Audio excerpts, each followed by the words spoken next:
Hello hello, ചന്ദ്രമോഹനല്ലേ? അതെ, ആ മോളിസെ പറയൂ, ചന്ദ്രമോഹനാണ്.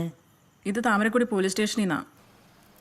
തന്റെ വണ്ടി നെടുമ്പത്തൂർ ബാറിനടുത്ത് ഒരാൾ ഇടിച്ചിട്ടിട്ട് നിർത്താണ്ട് പോയിട്ടുണ്ടല്ലോ.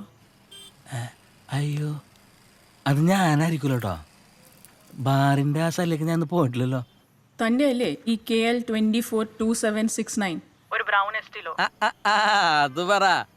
അതേ, ഞാനൊരു പാർട്ടിക്ക് റെന്റിന് കൊടുത്തിരിക്കുകയാണ്. ആരാ ഈ പാർട്ടി? അത് ചവറയിലൊരു സാബുവാണ് മാഡം. താൻ അയാളുടെ നമ്പർ എനിക്ക് മെസ്സേജ് ചെയ്തിട്. എന്നിട്ട് ഒരു കാര്യം ചെയ്യും, പെട്ടെന്ന് തന്നെ സ്റ്റേഷനിലേക്ക് പോര്. അയ്യോ മാഡം, ഇന്നെൻ്റെ വീട്ടിലേ ചെറിയൊരു സെലിബ്രേഷൻ ഉണ്ടേ, അപ്പോൾ അതുകൊണ്ട്. നീ അങ്ങനെ ഒറ്റയ്ക്ക് ഒരു സെലിബ്രേഷൻ ഉണ്ടാക്കണ്ട. 1 മണിക്കൂറിനുള്ളിൽ സ്റ്റേഷനിലെത്തിയിരിക്കണം. അതോ ഞാൻ ഇനി പോലീസ് വണ്ടി അയക്കണോ? വേണ്ട മാഡം, ഞാൻ വണ്ടി വിളിച്ച് വന്നോളാം. വന്നാൽ തനിക്ക് കൊള്ളാം. ചേട്ടാ, ഈ കുരുങ്ങി ലവ് ചെയ്യുന്നത് പോലെ ഒന്ന് നോക്കൂ.